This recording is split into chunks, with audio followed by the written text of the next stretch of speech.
Hi everyone, I've been asked a few times about this screen clipping tool which I've been using in my videos that looks like this, where the screen clipping that I take sits always on top of other windows, and I can also take multiple screen clippings like that. I can click and drag them to move to another spot on the screen, and I can also take another screen clipping within another screen clipping. So I decided to create a quick video on this. This script was originally created by an AutoHotkey user called Learning1, and the original script can be found in this forum post. There have been many modifications that have been added by many users since the original post was uploaded back in 2009. So while you can access this script from this URL, finding the right script could be a little confusing and a bit of a challenge because there have been so many replies on the post. So I've also uploaded my version of it on my website. If you go to my website, go to Archive, go to AutoHotkey, select the drop down, and all the way at the bottom I created a new section called Other Useful Scripts, Screen Clipping Tool by Learning1.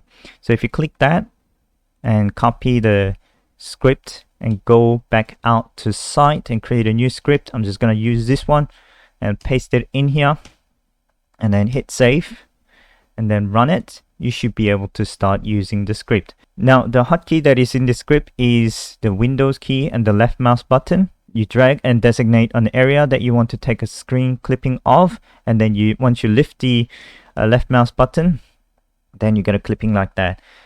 If you want to destroy the clipping, then simply select the clipping and then press exit button. Alternatively, it's also got other functions that you can use within each clipping. So if you do a right click, it brings up a menu like that.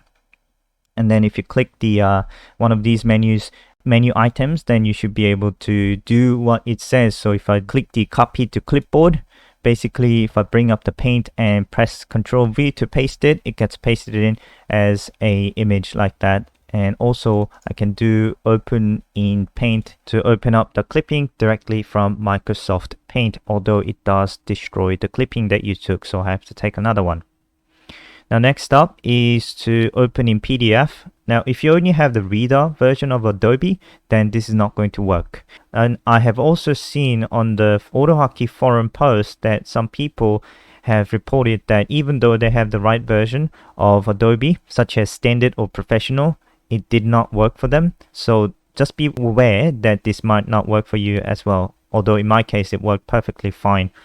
I used Adobe Standard from a long time ago. All right, so that's that. And let's see what other options we've got. We've got send by email. If you have an email client, it will open up the email client and attach that file onto your email client like Outlook. And also there is an OCR function, which I'm going to go into a little later. Right now, I don't have the necessary files to perform OCR. So if I click that, OCR is Optical Character Recognition, by the way, I get an error message like that. I'll show you in a bit how to get around this. And save is to save it onto your desktop folder. By default, it inserts the current timestamp. I can change this to whatever, capture. And then it gets saved to my desktop. So if I go to my desktop folder, it will be saved as an image file like that. Now the last one is to close it. To close it, which you can also do by pressing the exit button. Now, if you want to do an OCR for the screen clipping, what you need to do is you have to go to this website where you can download this bin folder. So you go to code and download it, and the bin folder contains all the files that we need. So I'm just going to extract this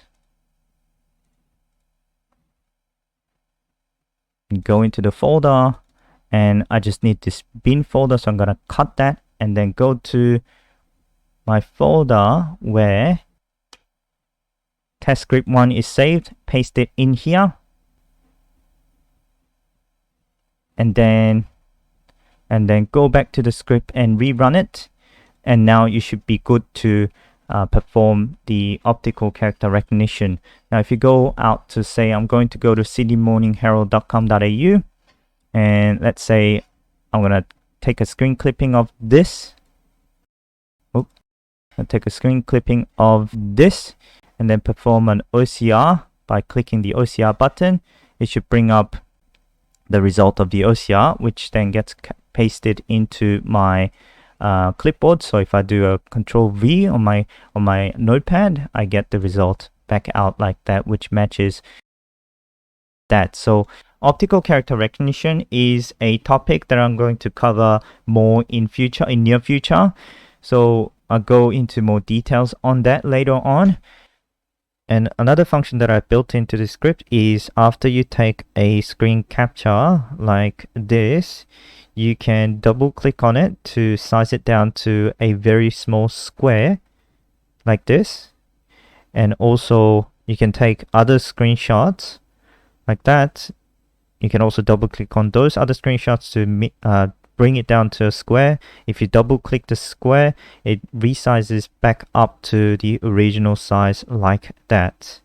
I'm going to, in future, upload a video on how this works and how to recreate this script, and also introduce you to some additional modifications that I have made. Thanks for watching this video, and I'll see you in the next one.